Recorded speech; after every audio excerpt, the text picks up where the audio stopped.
Hey there, chefs. Hi guys, it's me, Bender. And it's me, Nicholas.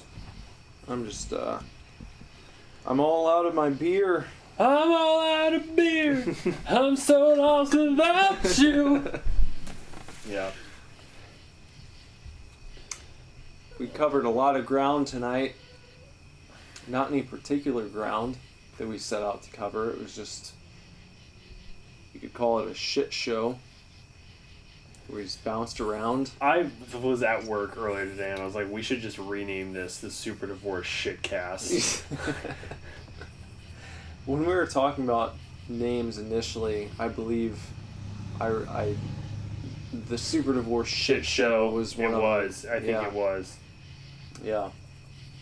Supercast, a little more family friendly for all of the families that get together. And the Super Divorce Crap Show. Yeah. So, I know we have lots of families that... So many families. They listen to our podcast while they eat dinner every night. Yep. Anyway, we've got a pre-order campaign going on for our album right now, and you can pre-order action figures on CD, vinyl, cassette tape, digital. You can get a t-shirt, you can get stickers, buttons, all sorts of things at our Indiegogo page. Yeah, and by the way, as we've said before, we don't need to reach our goal for all of this stuff to happen. There are boxes of CDs right over there on that chair, and there is a box of buttons and stickers right on the floor next to me. Yeah. So, like, it's all happening. You guys just need to buy it. Just whatever you want, just buy it. The goal is 5,000. It's not like if we don't hit it that we're not going to release this stuff because we've already got it. It's just it felt like a good number. Yeah, it's just like, hey, if we make this cool. Yeah. So it'd still be cool to do it. Yeah. So get your pre-order in, and that'll just make sure that you get your stuff early. You'll get it, like, before anyone else. And also, at a discount. Right. Everything's at a discount right now. So from, like, 12 to 50% off of what we will be selling things for on our official website once this pre-order campaign ends. Yeah. So if you're going to buy the stuff and you know it, you might as well get it now because it's not going to be cheaper than it is at the moment. Right. And you can check out the pre-order campaign. We have a stickied, pinned post on Facebook at facebook.com/superdivorce. And it's the first post on our page. There's a link right there to the Indiegogo page where you can pre-order. And I think we are just under, it's like $298. We've got like $298 total right now. Just under $300. And like almost 2 months left to go. So right. We're not sweating about where we are. We've got a big PR campaign coming up and videos that are going to be released. And Is the PR campaign going to include the Indiegogo? Yeah. Hell yeah. Yeah. So maybe we'll get some out-of-state pre-orders. Thank you to everybody that's pre-ordered so far, though. We see your names, and we appreciate you. I know a lot of our friends have pre-ordered, and that's really awesome of you guys. Yeah. You know who you are, so thank you for that. Yes. And you'll be getting, if you pre-order by the end of the day today, if you're listening on Friday when this is released, then you will get access a week early to our video, the full video for The Predator, which is going to be our first single. Yeah. And that will be coming out for everyone else next Friday on September 8th, I believe. A week from today. Yeah. So, other than that, as usual, all across social media, check us out. Instagram at SuperDivorceBand, Twitter at SuperDivorce. And that's pretty much where we are right now. And superdivorceme.com. Right, that's the mother base. That's our home page. Yeah. If you want to find me on social media, I am most active on Instagram. Probably if you want to see pictures of my movie collection, follow me on Instagram at BenderButt. And if you want to follow Nick on social media, just literally go to any social media and type in @NicholasVillars and see if he's there or not. I think I'm the only Nicholas Villars, like, in general. I'm not the only Zach Bender. I met another Zach Bender one time. Did you? Yeah. Where? At a hookah bar. Oh, wow. He was, like, from South Carolina or some shit. He was just there, and he was like, my name's Zach. And I was like, mine too. He's like, I'm Zach Bender. And I was like, no, you're not. Looked at his driver's license and everything. Wow. Yeah. 2 Zach Benders. We hung out all night. It was weird. That's shocking. It is. Were you jolted? Did it jolt you? It was just like a very odd, like, thing. It was not like looking in a mirror because he was very different than me. Mm-hmm. He was kind of like a neckbeard. Yeah. He's a nice guy. It was just like, it's just a very odd thing to be like, oh, my name's Zach Bender. It's like, that's my name, you know? It's true. Stop stealing my name. It's a true story. Well, this is a good episode, as it's always a good episode. Yeah. And we talk about a lot of different things, and you can listen to it right now, so please do. Enjoy, chefs. We are not getting a divorce. We are not getting a divorce. We are not getting a divorce.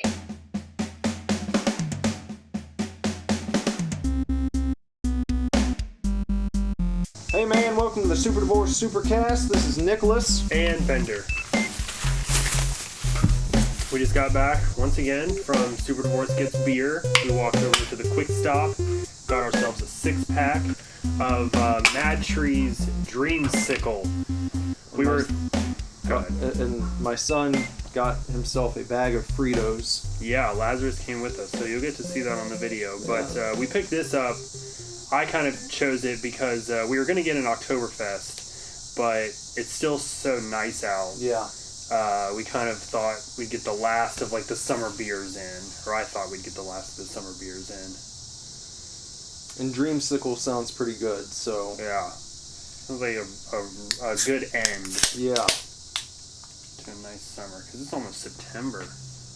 Wow. Tomorrow? Tomorrow is September.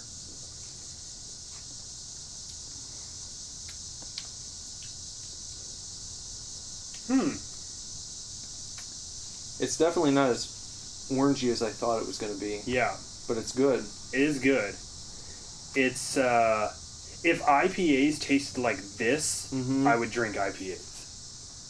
Because it's a little bitter. I think it's from the, it says it's an ale with vanilla beans, orange peel, and orange juice added. And so I think adding the peel kind of gives it a little bit of that bitterness.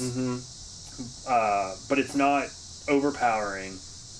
I was expecting it to be like a creamsicle type beer. Almost like the Not Your Father's type stuff, you know. Yeah. This is really good though. It's nice and refreshing. There's a great big octopus on the can. It's a yellow and orange can predominantly. Did you see this video going around on Facebook of this this soup? I can't remember where they're serving it. I'm pretty sure it's like a Japanese restaurant. But they bring you a bowl of soup, and it has like pretty sure it's a squid on top. Like a fully intact squid, but its head's been cut off. Okay. Like where the brain is. Okay. But all the tentacles are there, like fully on the body. And when you pour the soy sauce on, it causes the muscles to spasm. Yeah, and I've seen stuff like that. Wriggling around, like falls out of the bowl. Yeah. And I can't imagine just picking up a moving tentacle and eating it. Yeah, I know. Have you seen Old Boy? I never have. Really? Yeah. We need to watch Old Boy. Or you need to watch Old Boy or something. It's excellent revenge film. But there's a scene in that where he like goes into a sushi restaurant and sits down and just like orders a live squid. And they just like give him this like wriggling octopus. It's either an octopus or a squid on a plate or whatever. and he just fucking picks it up and starts eating it, and its tentacles are like sticking to his face while he's trying to chew it, and they're all like down his chin, and he just like live, uncooked, just eats it, and it's the grossest thing I've ever seen. Yeah. Apparently you have to be careful when you do that because the suction cups on the tentacles can stick to the inside of your throat and close off your breathing. So you want to chew it up real good. Yeah. Before you really do. swallow a moving tentacle. Yeah. Yeah. Or maybe you just don't eat moving tentacles. That's like another thing you could do. Right. But I guess if you're going to chew them up real nice first. I've always, and I feel like this is bad because of, I don't know how endangered they are or whatever, but I've always been intrigued to try shark fin soup. As long as it actually has shark fin in it, like, I don't know, that could just be a thing. Like, turtle soup doesn't have fucking turtle in it. I mean, I know you can eat shark because, before I started eating fish again, I was looking at, like, which types were, because you hear about, like, mercury content and stuff. Certain types of fish are higher in mercury content, and you don't want to eat those all the time. Right. And shark is one that apparently is very high in mercury, so you can, if you're eating it constantly, you can develop some health issues. Yeah. Also, certain, like, shittier brands tend to be higher in mercury. I think stuff that's wild caught is a little more pure, which I try and keep an eye out for. Salmon's good for you, though. Yeah. Salmon seems to be safe. Like, cod generally is pretty good. Tuna. Yeah, I eat a good deal of tuna. Yeah. That's another one, though. If you get it from a really shitty source, it can be pretty bad. Yeah. But I buy Wild Planet tuna, and they're like top of the top rating as far as like purity and all that jazz. Sweet. Yeah, it's good. It's good too. Yeah. And I know tuna is one of those things people are generally like, they love tuna. really like it or they hate it. Like, I like it. I don't know, when I was a kid, I couldn't stand being in the same room as someone who was eating tuna. Yeah. I just thought it tasted, or the smell was so like pungent and overbearing. But have you seen that that fish that comes in a can that people are opening on YouTube, and it's like some sort of like pickled fish, and you open it and it's like people are puking because the smell is so bad. No, I've seen on Bizarre Foods, Andrew Zimmern one time went to this place where they've got this delicacy that is like fish that they bury underground for years and let it ferment, and they bring it back up like however many years later, and they age it like wine or something, you know. But he tried that one time, and like as soon as they brought it to him, he was just like, I'm not gonna lie, this is one of the worst smelling things that I've ever been around in my life. And he said the same thing when he tasted it. It was just like, that was one of the most disgusting things I've ever put in my mouth. But yeah, it's crazy how stuff like that just becomes exquisite, you know, like... I had a durian one time. That's What's supposed that? to be a very stinky, smelly fruit that they've done on Bizarre Foods or maybe No Reservations too, and they've always, the smell is just like god awful or whatever. But my sister's boyfriend is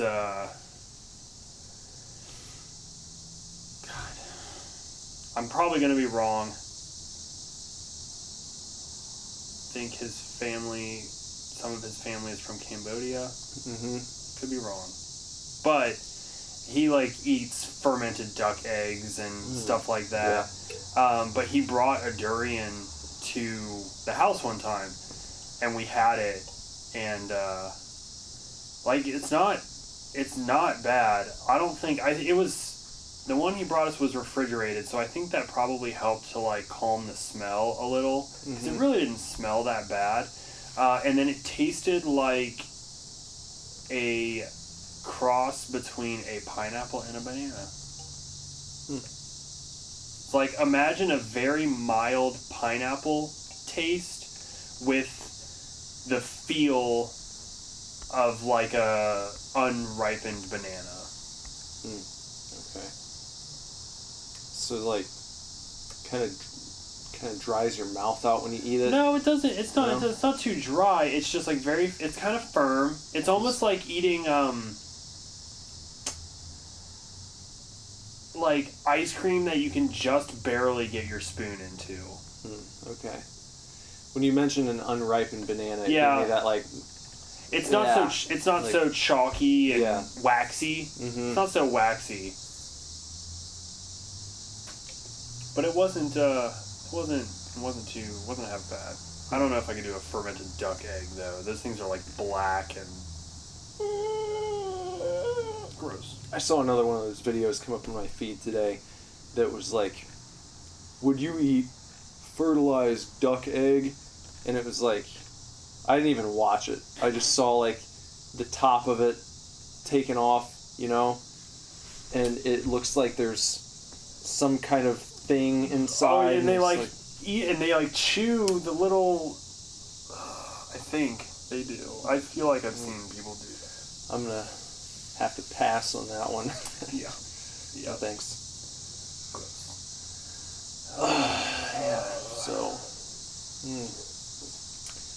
So this past weekend, we had a get together at my house for the big Conor McGregor Floyd Mayweather fight. Mm-hmm. That. What time did you end up leaving? It wasn't too long after the fight.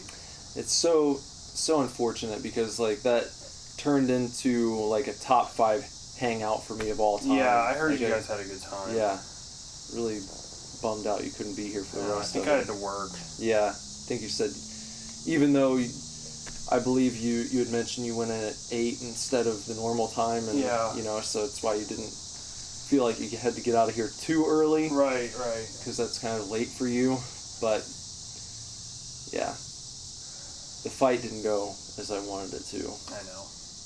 I got super. It was beyond butthurt. You didn't even say goodbye to me. That's how butthurt you were. I was devastated. That was the most emotionally impacted I've ever been by any sort of sporting event in my entire life. Yep. Easily. I wept. I'm not even lying. Yeah. It was a big deal.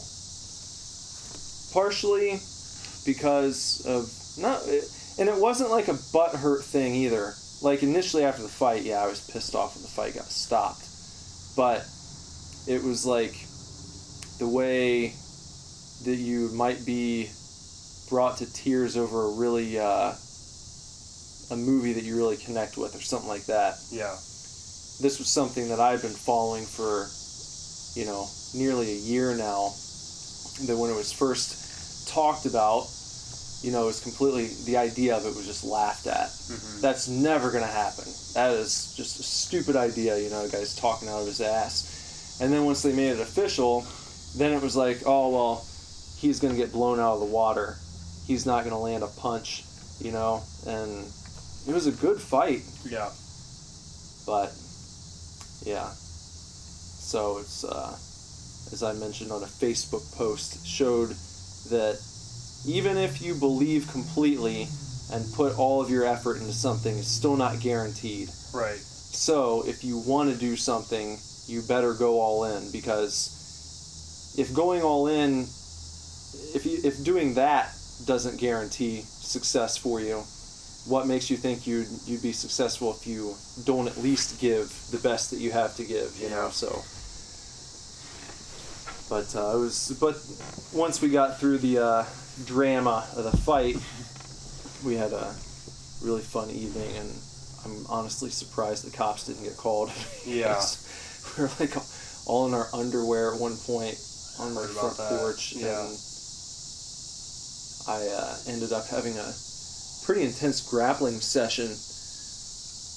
Well, twice. First, I I had a good grappling match with Jess. Apparently she came at me, and we ended up sparring for Oh my god. a little bit, and then Jason and I had a good old-fashioned matchup. We used to wrestle a bit back in high school, and so that got pretty intense. I lost my earring. I still haven't found it yet. Oh man. So That sucks. but I'm glad it didn't get ripped out. Yeah, least. for sure. So that's there was a good amount of vomiting. I didn't throw up. Yeah, which surprised me. I just didn't expect that from the people who did. Yeah. 2 heavy hitters. Yeah, 2 heavy hitters were down, and I was sitting there with like 6 beers and 3 shots in me, and I was just like, guys, what are you doing? Yeah. Like, Well, and I'm a lightweight. I just want to throw out there. Yeah. 2 heavy hitters were down, and I'm a lightweight, and I was just like, I have another shot? I don't know what's happening. I don't know how that happened. Because, my buddy Corey, who I had gone back and forth about this fight with for months, he was the Mayweather guy, and we had a bet, which I lost. And I'm gonna own up to it. Yeah, I know. He even gave me an out the other day, where he was like, I know our wager was kind of big.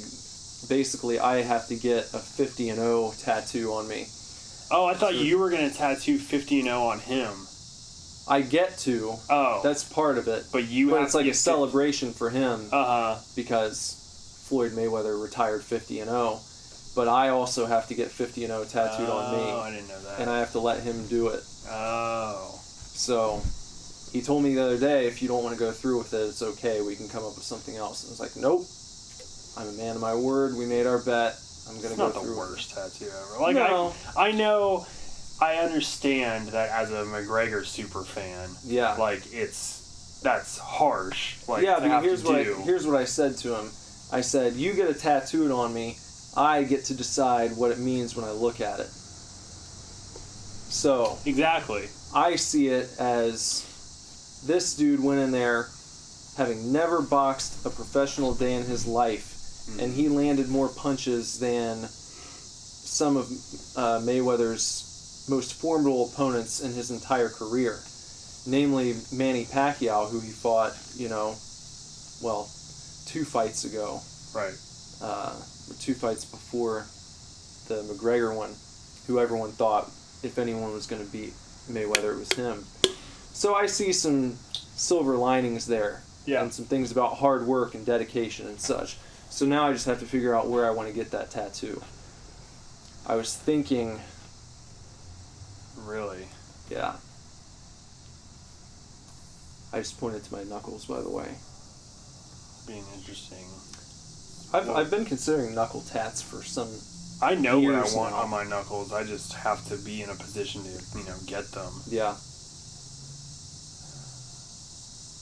I think I know like a lot of like the traditional, something very traditional is to be like to get love and hate Yeah. or whatever. And I have always wanted to get just love.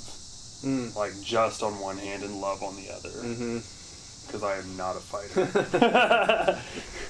So when I am able to get knuckle tattoos, since before I was getting tattooed, I wanted just love. Mm-hmm.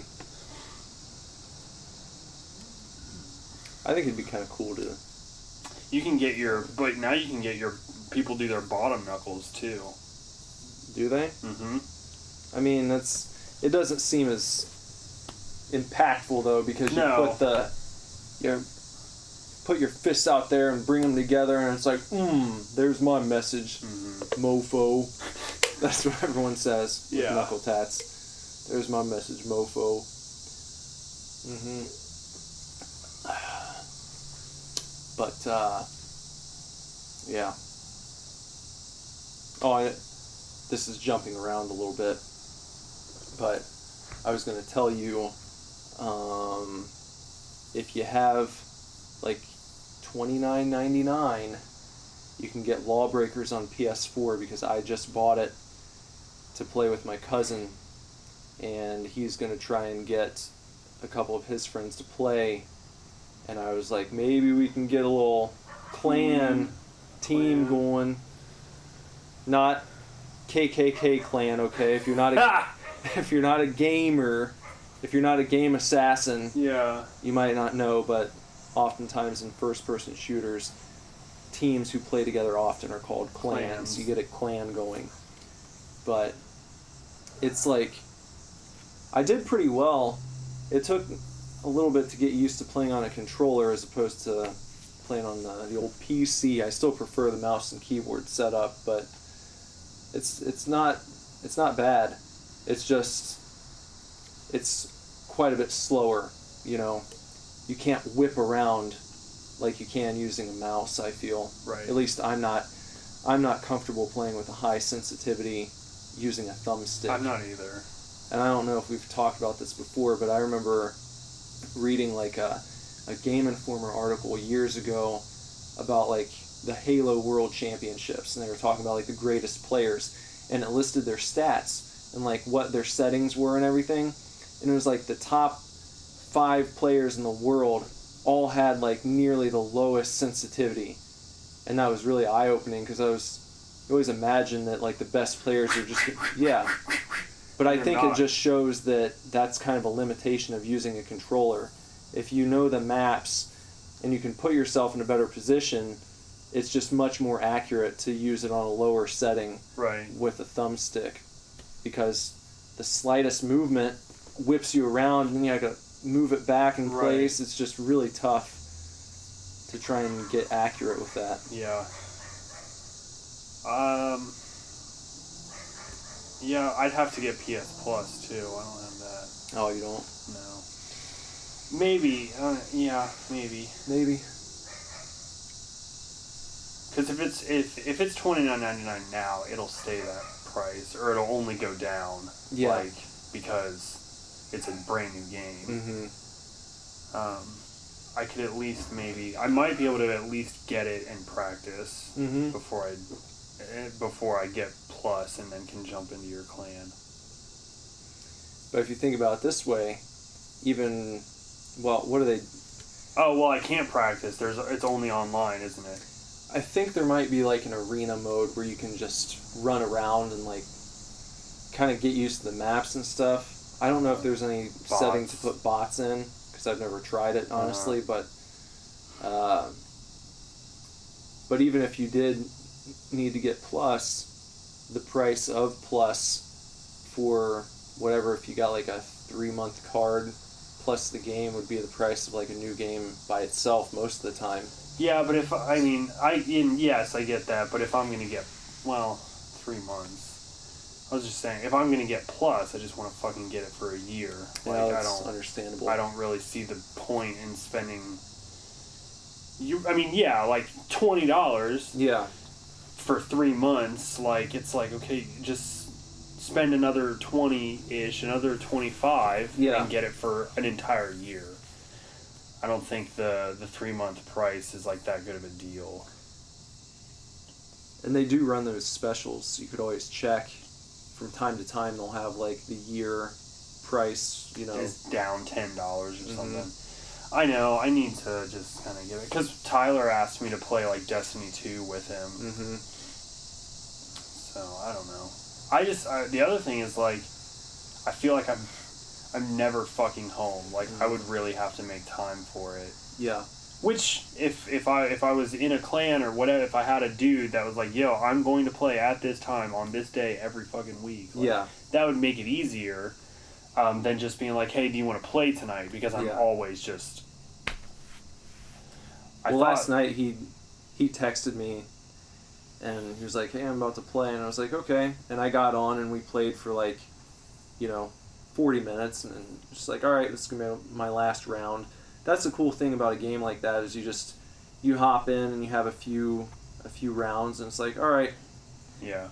And if you play somewhat consistently, I feel like you start picking up the nuances and you remember the maps and everything, and strategy and everything. So it's really when you just play once in a blue moon and you get back on there and you suck because you've forgotten everything that, made you good.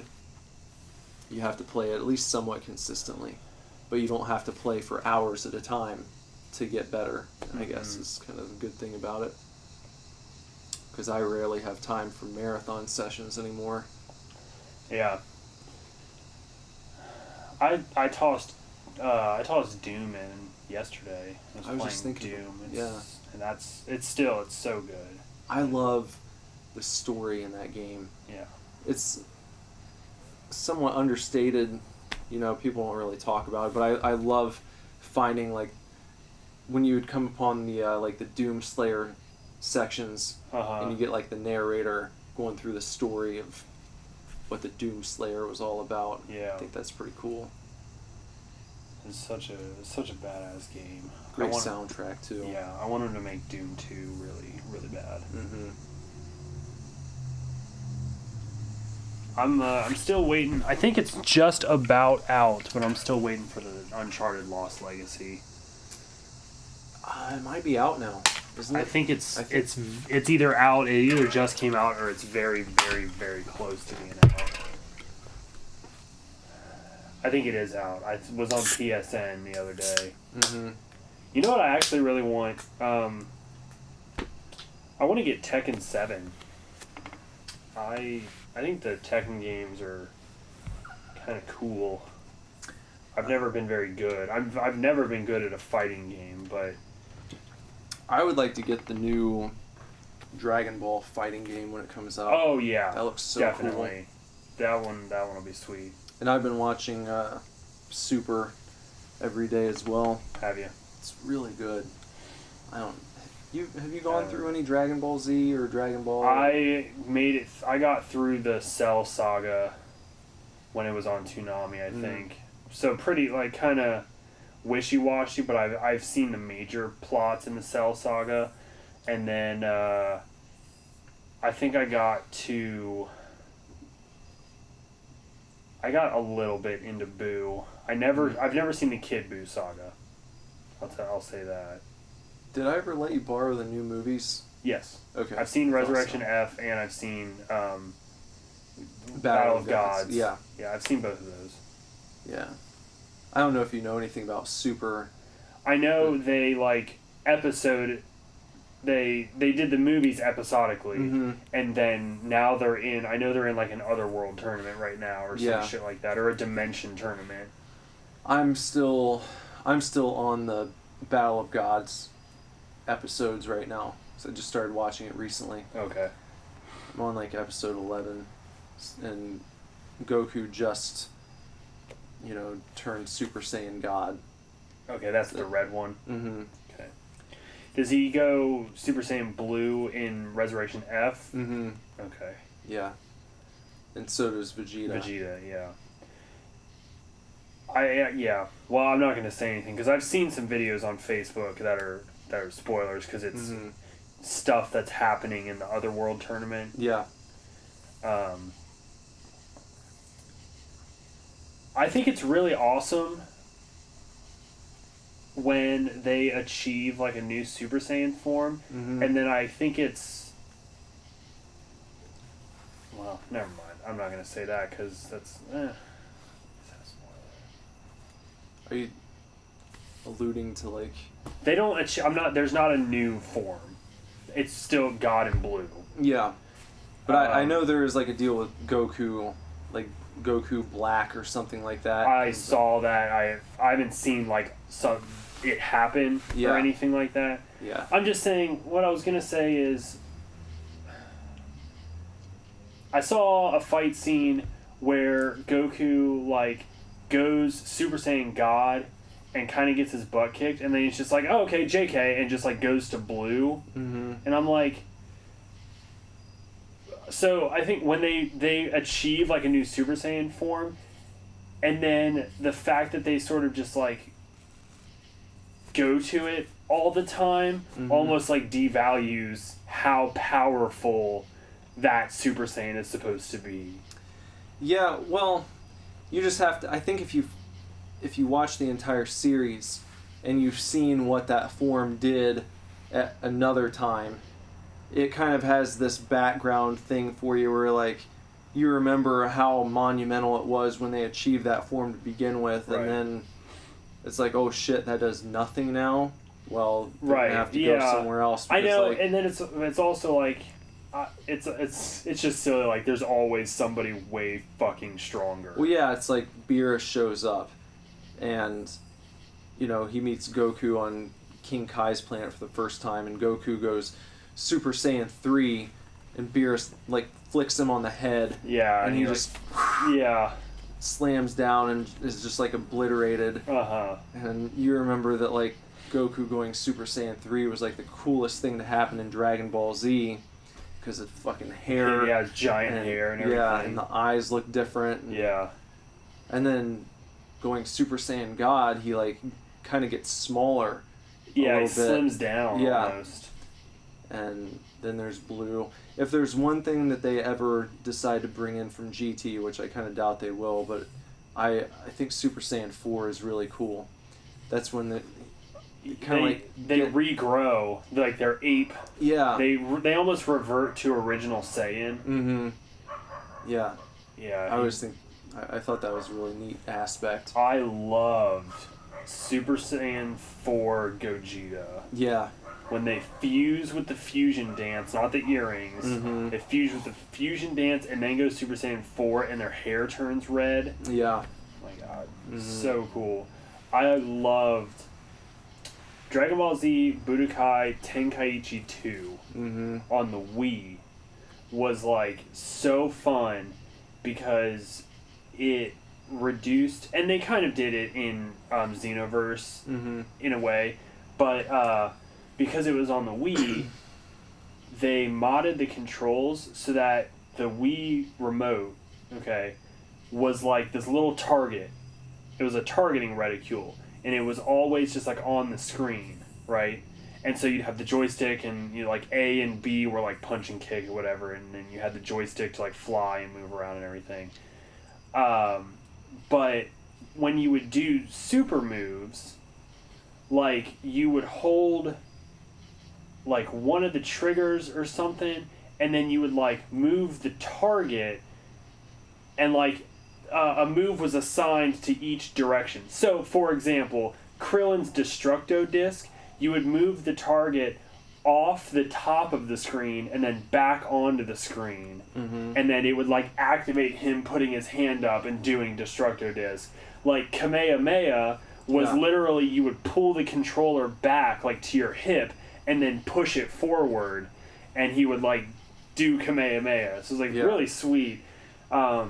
But I like played that so fucking much, and I got to the point where, you know, I'm just like sitting on the couch, just like flicking my wrist, just like barely, you know, getting the target to go off screen or whatever.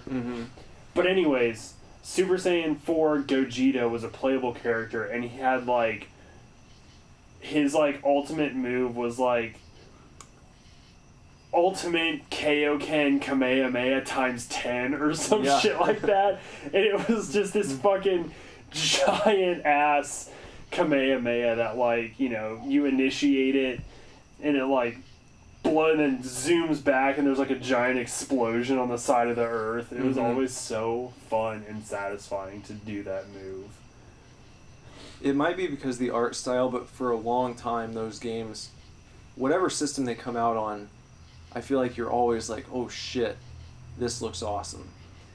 Because the style of the show is not like super intricate. No. So I feel like for a long time they've been able to capture what they want to, you know. Even the first, when it came out, even the first Dragon Ball Z Budokai, which was like, there had been Dragon Ball Z games, but they were like really hard to find, or they were import only and everything. Or they were terrible. There were a couple really bad ones. Yeah. Budokai came out, and it was like, oh shit, like, this is cool. You know? And I think even on, I think it was on GameCube and maybe PS3 probably, they were still able to pretty well capture like the charm of the show. Yeah. Xenoverse was amazing. The graphics on Xenoverse were great. Mm-hmm. The graphics on that new side-scrolling one look incredible. That looks like you're watching Dragon Ball Super. Yeah. Almost. It's really good. And I think that would be a fun one to get really good at. That's been the thing with fighting games for me, is like a lot of fighting games look cool, but I'm never motivated. I feel like if I put the time in, it's just like one of those things where if you're human and you put the time into a fighting game, you probably can get pretty decent at it. Right. I feel like anyone who really tried to could probably be alright.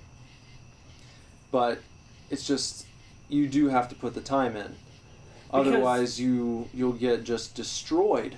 Because the difficult thing, especially for me at least, and I'm sure in general, like, the difficult thing about fighting games is, like, it's not that hard to learn all the moves. The hard part is figuring out move combinations, and then, from that, finger, like, combinations and patterns to string together multiple moves. Like, because I've seen people in Mortal Kombat, like, I was really into Mortal Kombat X, and I, like, saw videos of people getting, like, 50, 60 hit combos because they had figured out how to link all of these moves together. Mm-hmm.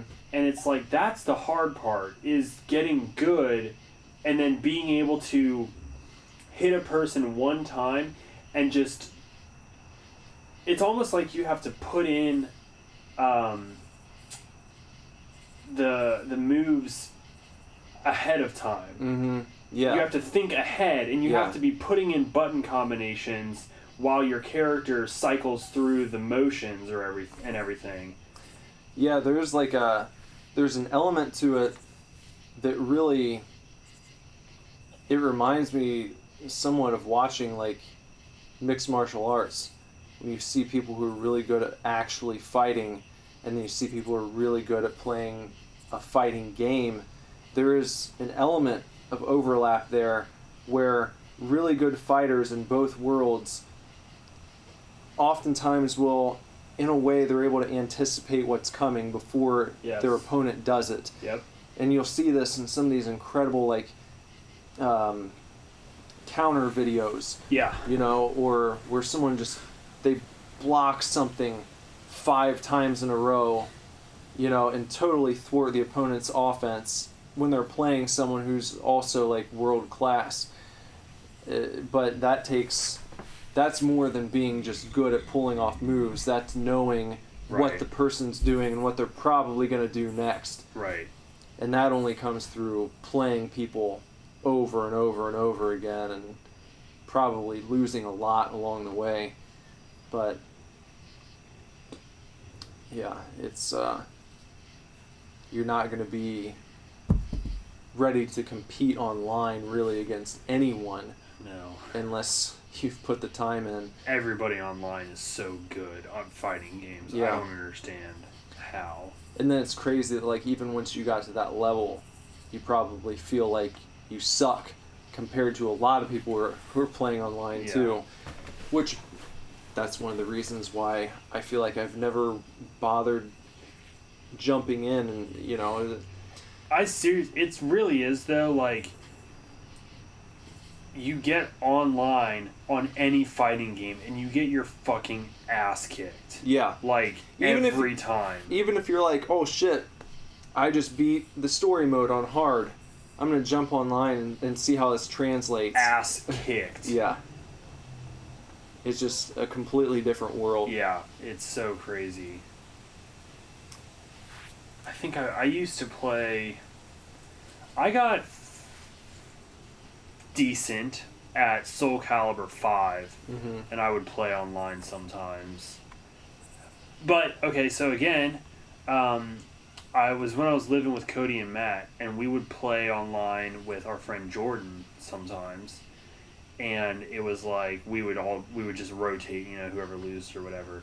And, like, I was pretty good, and Jordan beat me every time.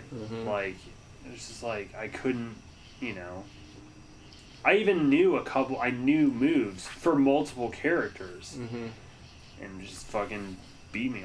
Cody beat me all the time too. I think a couple times I got through on Cody, and like if I used Maxie, who had the nunchucks, like, or nunchucks. If I used him, because he's just so fast and all over the place, sometimes I get, some good shots in and win. But Cody was always better at it too. Of course, Cody plays, at least he used to play, like, Ninja Gaiden on the hardest difficulty and, like, beat it. I don't... Stop. Just stop, Yeah. Did you see that video I posted recently of the guy beating the world record on Mario Brothers? I think it's like the 5-minute one. Yeah. Yeah, I've seen that before. That's pretty nuts. Yeah, it's an interesting video.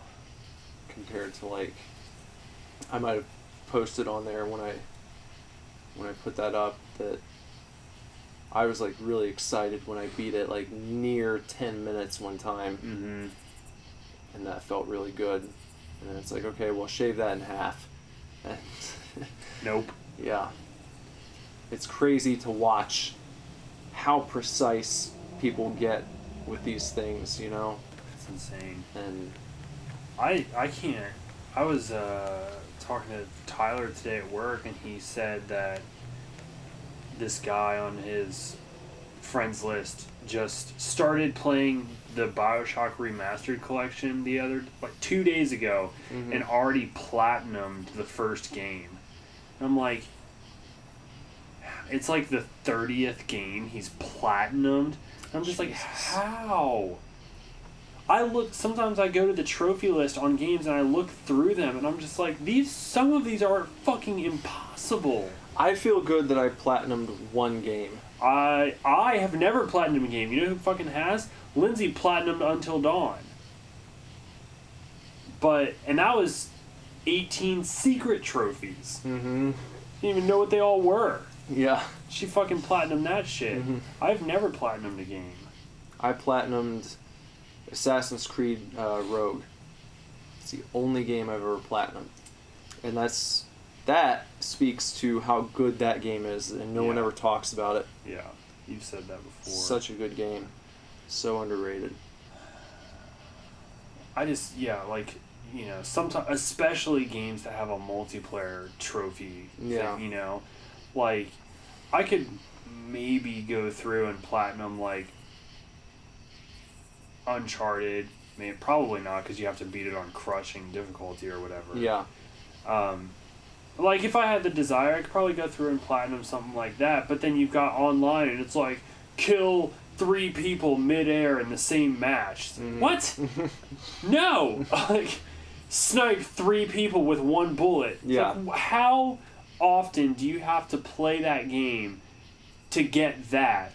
Well, I feel like you have to have a desire to platinum the game, first of all. Right. I don't have. You don't really much luck desire. into it, generally. Yeah. So, and that's why I was saying platinuming Rogue was a testament to how good I thought the game was. Because you had to play it. Yeah. You had to keep going. I didn't mind doing the extra to get it. And I still want to platinum The Last of Us. And the reason I haven't yet, and I want to platinum Metal Gear Solid 5, that's another one. I will platinum Lawbreakers. I'll tell you right now, and I'll let you know when I do. But most games, I'm okay to go through, and then, okay. Yeah, you played it. You got it. Yeah. But to want to complete something, that has to be a really good game for me. I'm not just the type of person who wants to platinum every game I buy.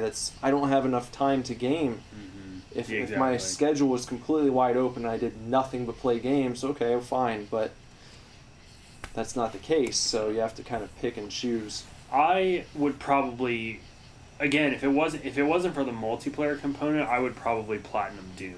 Mm-hmm. I've only played a couple rounds of the multiplayer, and it's fun. Yeah, I didn't hate it, but I played the beta. Yeah. And I thought it was fun, but they added a bunch of new stuff recently. Did they? Yeah, because it was like I got on Steam, and it was like an 8 gig download or something for an update, and I was like, what the fuck is all this? And I guess they decided to add in all of the DLC for free. So all of the multiplayer stuff that you formerly had to pay for, they just released it, and it's all there now. So I might go back to that at some point. Yeah. Yeah, Doom's, it's fun. It was fun. I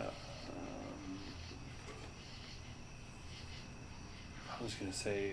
like, in Doom, I made sure...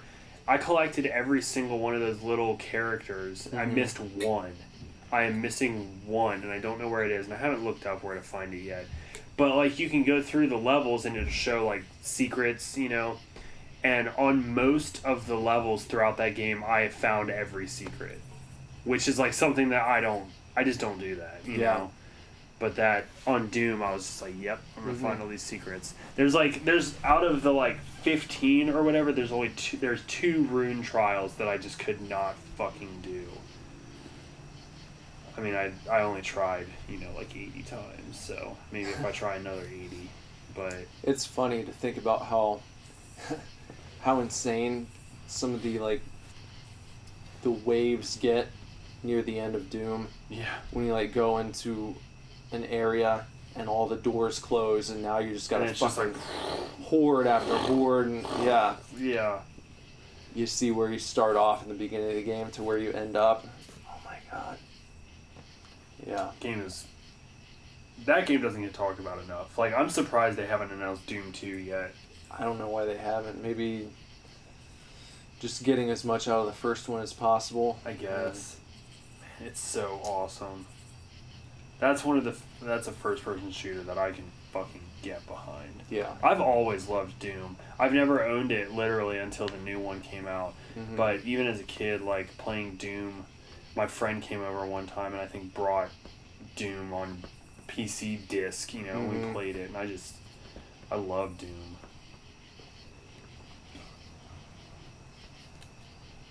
Yeah, I didn't play Doom as a kid. My friend... The only friend that I had when I was really little, like, when it came out, it had to have been, like, 92 or 93. I'm guessing on that, but that feels right.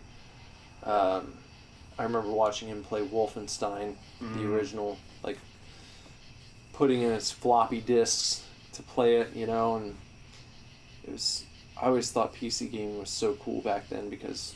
I knew one person who had a computer he played games on. Yep. And I would just sit there and, like, I didn't even know how he was doing it, really. I just like watching him play. Yeah. I need to go through and actually beat the New Order, Wolfenstein the New Order, and the Old Blood before the new one comes out. Yeah, I still need to play the Old Blood, is that what it is? Yeah, that's the like... The expansion, if yeah, you will. It's not a full game, but but it's not a DLC either. It's like a whole expansion because they released it on disc. I missed the days when they were still called expansion packs. Yeah. So they're usually bigger. It wasn't like 10 minutes. This is like a whole new game, really. Yeah. It wasn't like here's 4 more weapons. Yeah. Here are 4 more weapons and like 2 missions that you can go on. It was almost like. Or the Injustice DLC is just 3 new characters. Yeah. Like, come on. Expansion pack meant, like, it was an intermediate between a new game and, like... It was an improvement on the last game. Yeah. It was like, if we would have had some more time, here's what we would have done, and usually got it maybe a year or 2 after a game came out. Now, a lot of DLC is just shit that is, like, ready when the game's released, but they hold it back. Yeah, that's so dumb. So... It's like, even back as recent as, like, Elder Scrolls, like Morrowind and, what was it, Oblivion. They had, like, expansion passes that was, like, isn't one of them, like, the Shivering Isles? Shivering Isles and then Knights of the Nine. That's, like... I never played them, but I feel like they're substantial enough to be Yeah, called it was expansion like passes. It's a whole worlds, new basically. area. Yeah, with like new quests you can go on, new armor sets, and all this stuff, all that kind of stuff, and that's. I miss games like that. Like I wish there was a Doom expansion, you know, or I wish. I don't know. I think the Horizon DLC is going to be kind of a more of an expansion. The Witcher 3 did that. Did they? Yeah, it was like a full thing, Mm-hmm. and I still haven't played it. I need to, but I need to get through the second one. Yeah. Well, another thing I like about Lawbreakers is they stayed away from any sort of season pass. There is no new shit that you can just buy. Like, anything that they release for it, they're just going to put out. So, like, when new maps are ready, if you bought the game, you're just going to get them. That's cool. And if new armor sets come out, then they've got, like, stash drops, basically. Right, just like Overwatch. Yeah. And you might get those after certain rounds or whatever, but it's not like, hey, for $20 more, here's, like, 5 new guns and Cough, Star Wars Battlefront. Did they do that? I haven't paid much attention, but Battlefront had a season pass, and they released 3 DLCs. Now, some of the stuff was made available to all players, but then there was like other stuff that was restricted that you had to pay for. Or it would be like, I remember the first DLC was like the Bespin. No, not Bespin. It was I think it was Tatooine, and it was like, if you had the season pass, you instantly got like certain guns and star cards. But if you didn't have the season pass, they introduced HUT contracts, and it would be like, get 50 headshots with this gun, and then you'll get the gun that you would have gotten if you'd have paid for the season pass. So they like made certain aspects of the DLC were available to like earn. Yeah. But then like I could play the new maps and shit, but I didn't get like the weapons and that kind of stuff. And then they did Tatooine, Bespin, and Death Star were like the 3 DLCs. Did you play the Death Star one? No, I stopped playing after the Tatooine DLC. You also got new heroes, but only if you paid for it. That just sucks. Yeah. And the shitty thing about newer games, online especially, when you're dealing with maps and stuff, is they want to work those new maps in. If certain players, if you've got like a player base of, well, just make it simple and say like 1,000 players starting, and then you introduce a new map that was like paid DLC and only half the people got it, then you cut in half the amount of people that might be ready to play that map, and not all of them are going to be online at the same time, so then that dwindles it down even further, and it just, I think that sucks. You know, I would just either have them ready when the game comes out, or just fucking give people the shit that wasn't ready and let them have it. Yeah. I mean, I don't know. You should be able, I guess, to release more stuff if you want to as a developer, but it just seems a little shady to me and unethical to have something ready when a game releases and hold it back and say, well, I'm just going to release this 3 months from now and I'm going to charge you another $20. Because that means that it could have been included with the original game, you just didn't do it. It wasn't like you made more content and then you had to sell that. Realistically, gamers are paying $150 for a complete game nowadays. Maybe not $150. Gamers are paying like $120. You know. Or even do this. What if it was like, okay, we're gonna have this DLC that's going to add to your online experience, we're going to have like 10 new maps over the course of the year or something like that. And like all these different characters and new armor sets and whatever. New guns. So, we are going to charge you $80. This game is going to cost $80, like it or not. So you buy it, and then when it comes out, that's it. Then you don't have a split player base where it's like half, I didn't get the DLC. Yeah, and like half the people can't play these maps now. And then that makes like matchmaking take longer for the people who do have those maps because you don't have as many people to pull from because not everyone bought the DLC. I love Star Wars and everything, so I pre-ordered Battlefront at GameStop, and the guy was like, "Oh, do you want the regular or the deluxe edition?" And I was like, I mean, I guess the deluxe edition, because I got the deluxe edition for the last Battlefront, and it's $80, and it like comes with fucking nothing.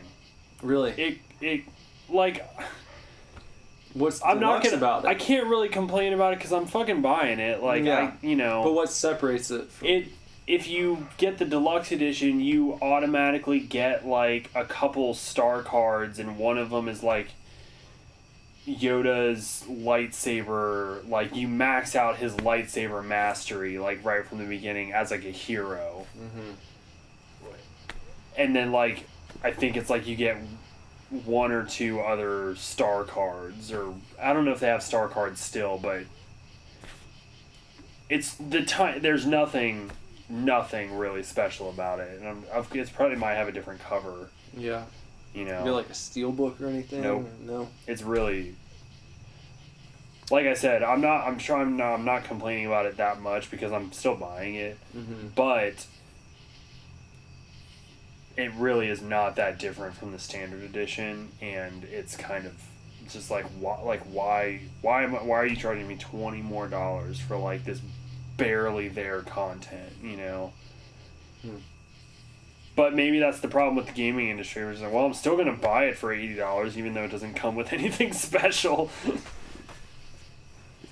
or too special, Whereas like on the flip side, I bought Lindsay the Take Your Heart edition of Persona 5, which was like $120, but it fucking came in a giant box. She got a steelbook game, she got an art book, a soundtrack, a replica school bag that the kids use in the game, and a plushie of one of the characters. Yeah, that's like a good deal. I'd pay $120 for that. Yeah.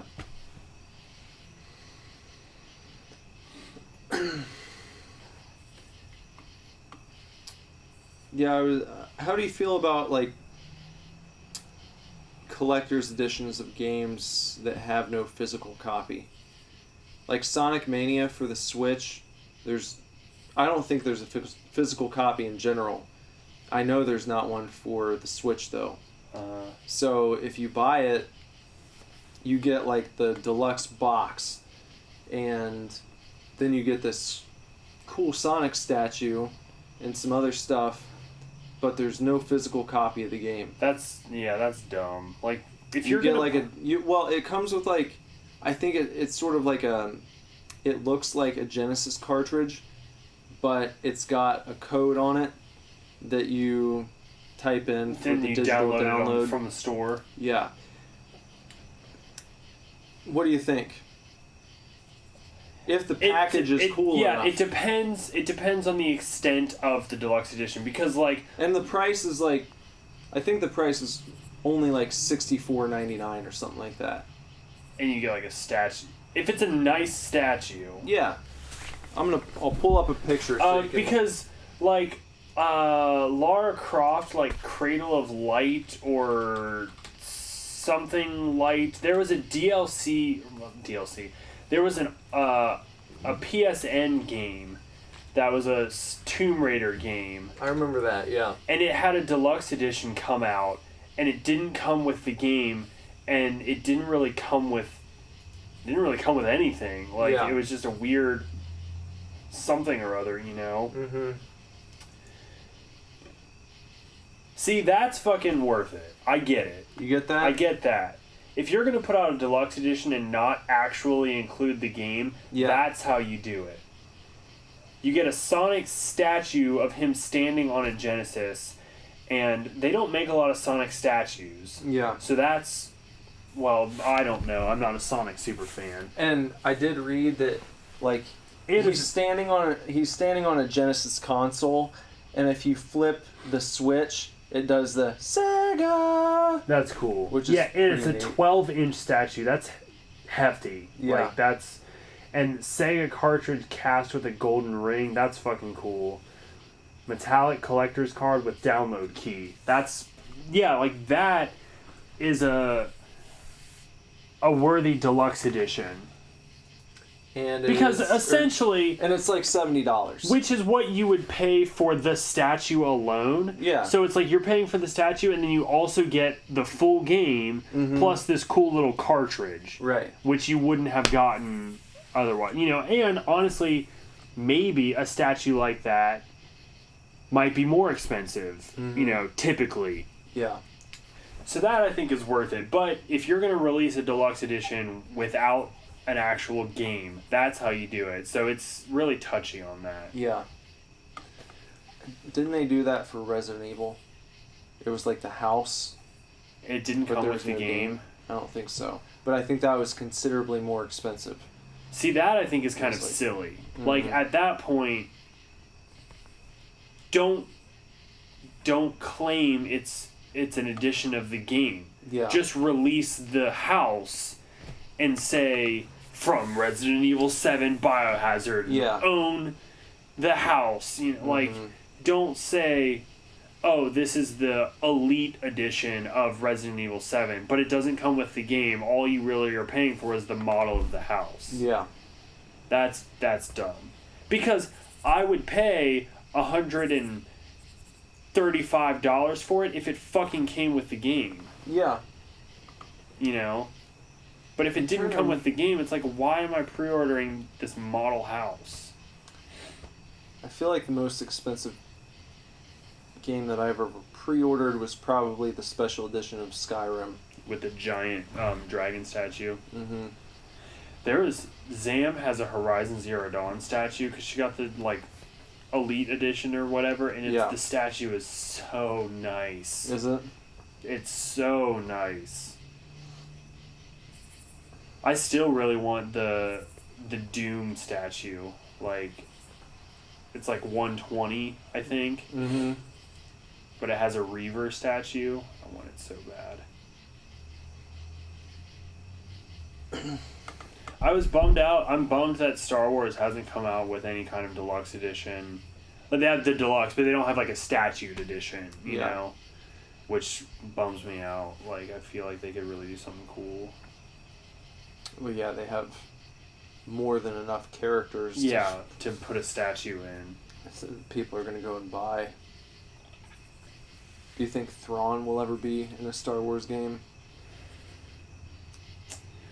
I haven't watched Rebels, so I don't know what, like, his fate is. Mm-hmm. And I haven't read his new book either. Do you have his new book? No, I wanted to buy it in hardcover, and then I kind of just decided to wait for paperback. I don't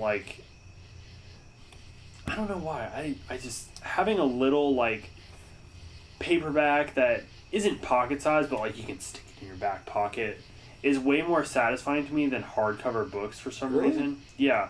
I don't know why. I love holding a hardcover book.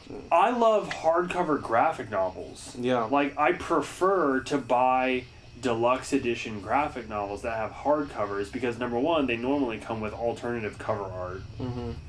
And number two, they're nice and big. You know, they're taller than, like, normal hardback books. They're just, like, big, hefty books. But I don't know. Like, for Star Wars books, I'm just like, give me the little pocket-sized paperbacks. Yeah. Maybe it's just because, like, when I was really reading a lot of Star Wars, I would read mostly in my car before and on break at work. Mm-hmm. Before working on break at work. And, like, hardcover books just... They don't translate to, like, being transported very well. Yeah. You know? I like the just little hand-sized books. So I'm gonna wait for Thrawn's book in paperback, honestly. Long story, but do I think he'll ever be in a game? I don't know. I hope so. We'll see. I need to keep an eye out for Force Friday. I think is coming up soon, and they're supposed to be. I don't know if it's happening on Force Friday, but they're supposed to be releasing a Thrawn Black Series figure, and I want 2 of them. It's gotta be getting close to. Normally, what they're gonna do. Like last year, Force Friday was like on my birthday, September 4th. So it should be coming up very soon. I was gonna say that they have to be announcing pre-orders, or if you want to call them that, for tickets for the movie. Yeah, the new movie. I would imagine. Do you think they'll make a Vader movie after this one? How would you feel about that? A Darth Vader movie starring Hayden Christensen. Well, but if he's playing Vader, then it's not really Hayden Christensen. But just no. What if you knew it was him? No. And maybe you wouldn't like that? No, it'd be fine. Oh, it'd be fine. Okay. If Hayden Christensen put on Darth Vader's outfit and did an entire movie as Darth Vader, I wouldn't care, because it's probably going to be James Earl Jones doing the voice. But what if you got some stuff behind the scenes where he takes it off? I think that'd be interesting. You get to see more of him operating outside of his role as just like the guy in the mask, and you go more into like what he's doing in his everyday, day-to-day, if you will, and see his struggle as Anakin.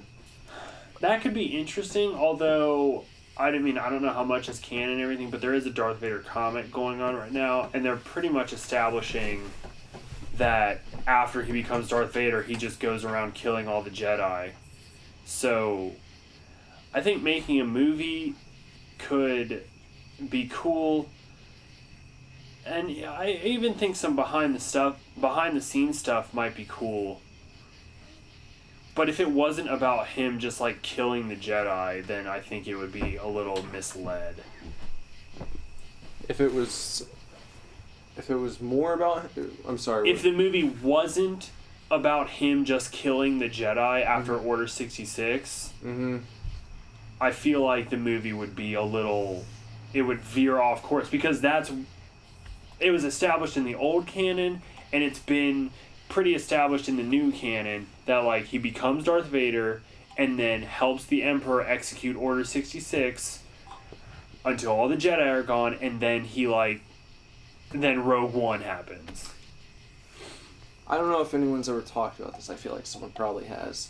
What if you went behind the scenes and found out that during his time as Darth Vader, he has a change of heart and does something to help the Resistance win ultimately? No, because he doesn't have that change of heart until he's dying in Luke's arms. Well, maybe that's what they wanted you to think. But there's something else, some other part of the story, like years prior to that he does to set in motion something that gets the ball rolling. I think that takes away from like the darkness of the character.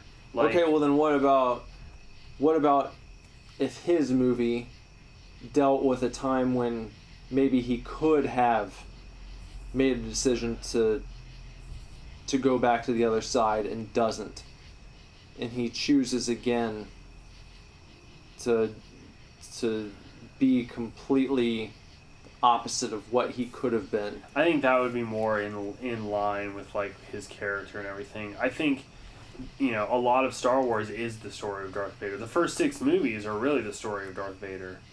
But I think in order for that end where he kind of comes around and wants to see his son and everything, in order for that to be as effective as it is, he needs to be totally evil for that amount of time Mm-hmm. from episode 3 to episode 6. The end of 3 throughout episode 6. Like, he needs to be the dark force that he is, because that's why he's like respected, and that builds his whole character into this great villain of our time. So what if it was pre-episode 3 that he has this secondary struggle that happens? Pre-episode 3 is just the Clone Wars, which, number one, there's a whole TV show about already. Is he featured heavily in it? Yeah.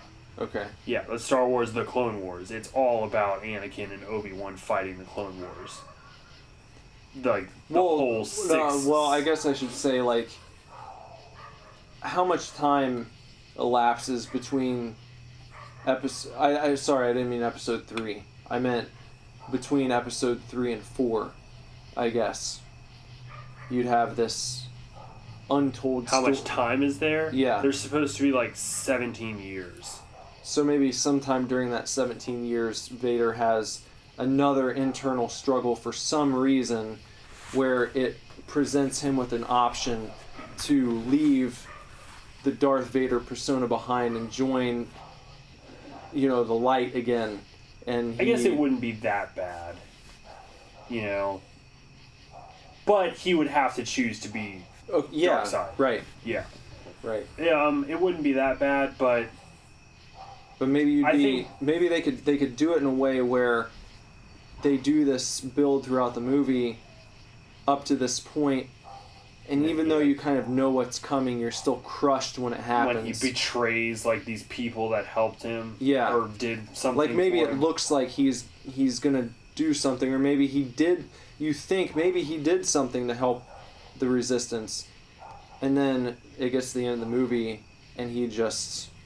But the whole thing's a fucking trap. Yeah. What if he like feeds a bunch of information out, or whatever it is, or helps people, or gets, and then like they all convene somewhere, and he like just fucking kills them all like that? Yeah. Kills them all. That would be cool. I don't know. Although I'm tired of Darth Vader. Like, I love the character and everything, but if they did a Darth Vader solo movie, like, I'd just be like, come on. Like, we need something else. I am tired of Darth Vader. Like, when they announced they had a Darth Vader comic. Marvel did. So that's canon. They had a Darth Vader comic. They canceled that comic, and then they were like, hey, we're going to come out with a new Star Wars comic. Guess what it's called? Darth fucking Vader. Like, you just did this comic. Mm-hmm. And now you're making another one with a different writer, and you're just going to be at a different point in Darth Vader's career as Darth Vader? I don't fucking care anymore. Mm-hmm. This is why I'm butthurt about the expanded universe. It was so rich, and there was so much shit that Dark Horse Comics was putting out that was just like, hey, this is never going to be in a fucking movie, but it's canon for Star Wars. And then Disney was just like, nah, fuck all that. And, like, thank God they brought Thrawn back. Like, yeah, thank you, Disney, for that. Mm-hmm. But I'm so sick of hearing about the movie characters. I don't want to hear about the movie characters anymore. Already, it's been, like, 2 years. 3 years. It's been 3 years since, like, this all happened. And I'm just like, I want to hear about the characters that exist 500 years from now in the Star Wars universe. Or even other characters in that same time that you haven't heard about yet. Yeah. Because there's so much there. Exactly. Not the ones I've heard about. There's a Cassian and K2SO comic book. I'm like, don't care. They were in the movie. I don't really care about their backstory. I mean, K2SO is really cool. There's a Rogue One adaptation comic book. I'm like, I saw this movie. Mm-hmm. Give me... What was Jyn Erso doing while she was growing up? It's not in the fucking movie. She gets taken by Saul Guerrera as a child, and then all of a sudden she's some vigilante adult that has caused a little bit of trouble for the Empire here and there. But she fought alongside Saul Guerrera, and he abandoned her, and he all blah, blah, blah. Like, Disney needs to be putting out that comic book, not giving me an adaptation of Rogue One in comic form. It's the same shit with, like, what Marvel does. Well, that's what I mean. Marvel needs to be putting out that comic book. No, well, I was going to say what Marvel does with their movie. Anytime there's a movie adaptation, I've never once been tempted to pick it up and read it. It's like Spider-Man 2, the movie adaptation comic book. Like, who fucking cares? It wasn't a comic. I don't need a comic of this. It's in your cinematic universe. Right. I've already seen the movie. Yeah. I don't need to read back through it as a comic book. Yeah. And they do that with like every single movie they release too. I feel like I always see that. It's like Thor, the movie, the comic. No. Right. I don't want to read it. Like, I'm just going to watch it if I want to experience it. And I have to wonder, like, are there that many people out there? I mean, I guess, or else they wouldn't keep doing it, but why would you... Now, speaking of characters that exist, but, like, they're coming out with a comic of, I'm actually super down. They're coming out with a Captain Phasma miniseries. And I'm like, okay, because what happened to Captain Phasma in Force Awakens? She has like 4 lines and then gets thrown down a garbage chute. Yeah. Who is she? Where did she come from? How did she become Captain Phasma? Why does she have silver armor from the Emperor's ship? Mm-hmm. Like, why is she a captain? How badass is she? They're coming out with a comic book about her backstory and we're just like, thank fucking God. Mm-hmm. You know? Like, that's what I want to know about. Cassian was a lead character in Rogue One. Move on. What was Jin's dad doing? You know, like when he was originally designing the Death Star and then left and becomes a moisture farmer. Like, what was he doing? Mm-hmm. Like, again, what was Jin doing while she was growing up with Saw Gerrera? Well, you want expansion. You know, it's the reason why. Well, I get tired of seeing like the same characters action figure released 50 times. Yeah. When there are other ones who've never been released from these. It can be any franchise, you know, but you look at it, it's like the Spider-Man movie action figures they released. It's like you've got a bunch of different variations of Spider-Man. And some in suits that he never wore in the movie. Right. That you've never seen before. But then you don't have like any of the thugs. You know, you've got like the Vulture. And Just that's Vulture. Like, and that's it. And then you're going to give me like 5 different Spider-Men to choose from. It's like, well, okay, well, if I buy all of those, I've still got one bad guy to fight. Right. If I'm a little kid playing with these or something, or even a collector. You like to see some variation, you know? It's just like, as I point to my several different Shawn CM Michaels Punk and Shawn Michaels. Yeah. Yeah. But just more wrestling figures of the same wrestler. Well, but you have 3 different Resident Evil 4 figures. I do. I have 3 different Walking Dead figures up there. Yeah. You have 2. Well, you have 3 turtles. I don't typically buy the same things over and over again. No.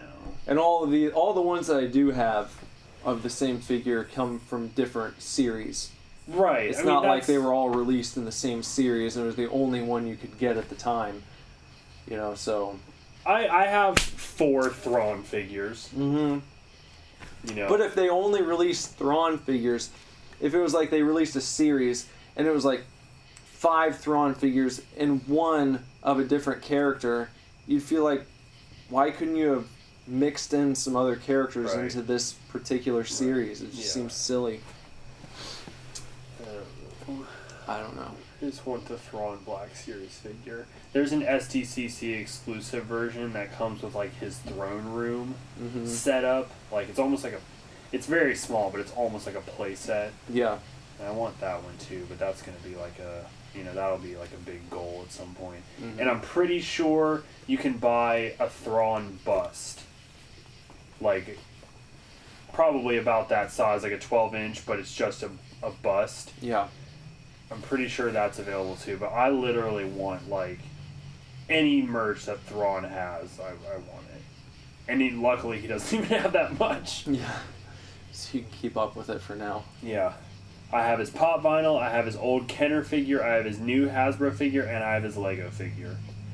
Get 2 Black Series, eventually get the SDCC Black Series, and then get a bust. And that literally should be all of it. Andrew doesn't think Throt is that great, and I told him to shut the fuck up at the party. Well, someone threw up and someone didn't, so. Ha! Yeah.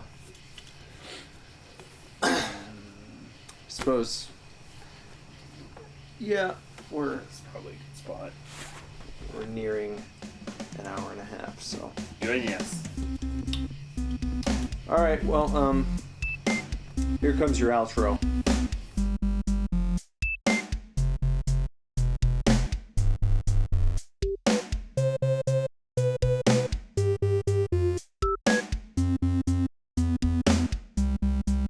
Hope you chefs enjoyed that one.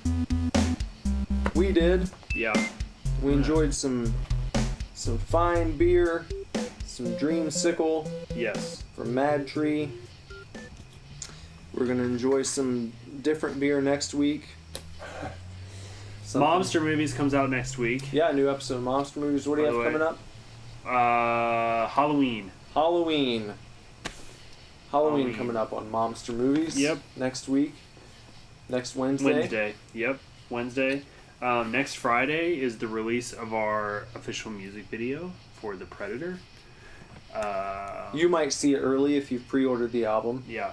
Thank you to everybody that has. Make sure you check us out all over the internet because we are everywhere. We're like a disease. You can start at superdivorceme.com. That's our mother base.